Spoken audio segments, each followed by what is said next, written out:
শুভ সকাল বন্ধুরা, ভিডিওটা তোমরা পাবে দুপুরবেলা। আমাদের বাজারে যে ফল বিক্রেতা রফিক ভাই, ও আমাদের বাজারে ভালো ফল বিক্রি করে, টাটকা ফল। সেই রফিক ভাইয়ের সাথে তোমাদের পরিচয় করাচ্ছি। আর রফিক ভাইয়ের পয়সা নেওয়ার কায়দাটা দেখো, ও কীভাবে পয়সা নেয় আর কাস্টমারকে মানে খুশি করে। এটা ওর একটা টেকনিক, মানে কাস্টমারকে খুশি রাখবার টেকনিকটা কীরকম তোমরা দেখে নাও। এই যে রফিক ভাইয়ের দোকানে চলে এসেছি, এই যে দেখো ফলগুলো আগে দেখে নাও, টাটকা টাটকা সব ফল, সব কিছুই আছে। ফলগুলো দেখে তোমরা কমেন্টসে বলে দাও কী কী ফল দেখাচ্ছি। তারপরে রফিক ভাইয়ের সাথে তোমাদের দেখাচ্ছি, রফিক ভাইকে পরিচয় করাচ্ছি। রফিক ভাই বারাইপুরে থাকে। এই যে দেখো আমাদের রফিক ভাই বারাসাত থাকে। বারাসাত থেকে প্রতিদিন সকালবেলা সুস্বাদু টাটকা ফ্রুট নিয়ে চলে আসে আমাদের খাওয়াবার জন্য।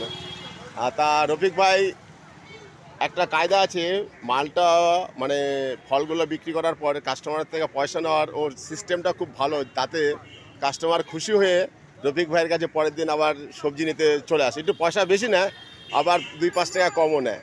তা পয়সা নেওয়ার কায়দাটা একটু রফিক ভাই তুমি দেখাও না, তুমি কীভাবে পয়সা নাও। এই যে দেখো পয়সাটা নেওয়ার কায়দাটা, এই যে এইভাবে রফিক ভাই পয়সা নেয়। এই যে আমি দিচ্ছি, দেখো এই যে সিস্টেমটা দেখে নাও। রফিক ভাই তোমার কেমন লাগছে? খুব ভালো লাগছে দেখলে। চলো দেখতে থাকো। রফিক ভাইয়ের কাছে এসো, রবীন্দ্রপল্লী বাজারে রফিক ভাইয়ের ফল বিক্রেতা, নাম একদম বিখ্যাত নাম।